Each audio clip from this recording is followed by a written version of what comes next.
Olá, continuamos a tratar da comunidade invisível, da comunidade dos países de língua portuguesa no Brasil.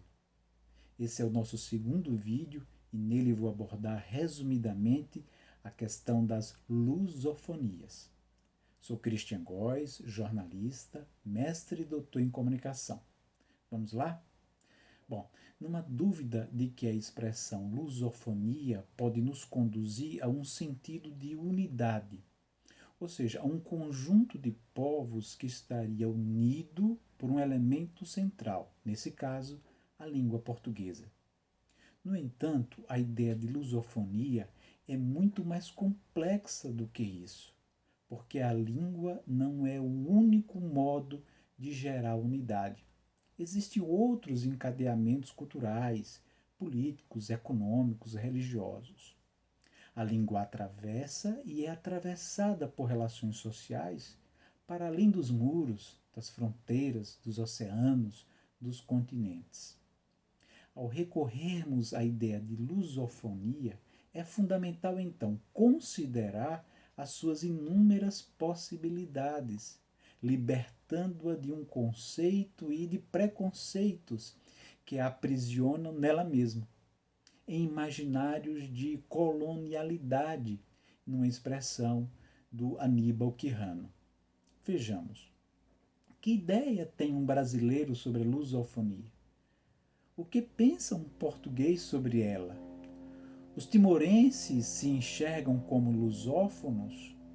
Qual o sentido de lusofonia para angolanos, cabo-verdianos, guineenses, moçambicanos, são-tomenses, galegos? Bom, não é difícil perceber que as respostas para essas questões são múltiplas, não são homogêneas. Os mapas culturais, políticos, econômicos de cada falante e dos seus lugares empregam versões próprias sobre a lusofonia. Perceba então que estamos a tratar de uma narrativa comum, construída pela diversidade e não por um enquadramento que aprisiona a língua em uma unidade. Sendo assim, convido a utilizar a palavra lusofonia no plural, lusofonias, não por capricho, mas como uma opção política consciente de suas dimensões plurais, de suas várias pontes, do acolhimento, do reconhecimento identitário. Essa ação não reduz, em hipótese alguma, a importância de perceber que a lusofonia tem sua raiz na língua portuguesa, que é lusa, isso é inconteste. Todavia, é preciso que reconheçamos que esse suporte luso é permanentemente atravessado por inúmeras outras falas, modos, sons, gostos e sentidos de vários povos espalhados pelo mundo. Em resumo, a língua portuguesa não tem dono. Ela é aberta, acolhedora de diversidade, bebe de outras fontes, de outras matrizes, mas nem por isso deixa de se expressar em português, percebe? Bom, mas nessas condições de ampla diversidade, como ela pode produzir a ideia de uma comunidade? Que espírito de vínculo existe na língua portuguesa se não há uma lusofonia apenas, mas várias lusofonias? Acredito que esteja exatamente aí, nessa questão, a chave de leitura para compreender esse desafio de unidade de comunidade.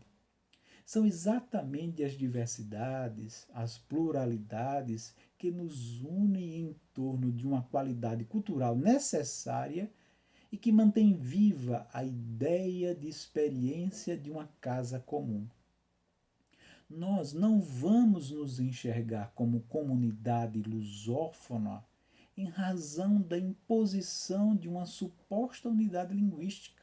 Ao contrário, somos o que somos exatamente por conta da multiplicidade viva de expressões em português.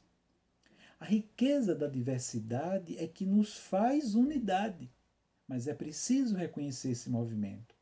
É preciso perceber que as expressões em português espalhadas em África, no Brasil, em Portugal, na Ásia, são abundantemente heterogêneas, valorosas, criativas. E ao contrário de ideias reacionárias e conservadoras, esse movimento vivo em torno da língua portuguesa não a compromete, não a põe em risco, não a destrói, muito pelo contrário. O fato inconteste é que temos várias lusofonias que nos desafiam a pensar permanentemente nas nossas riquezas, nas nossas diferenças, no valor da diversidade como um grande sujeito ativo para a nossa comunidade.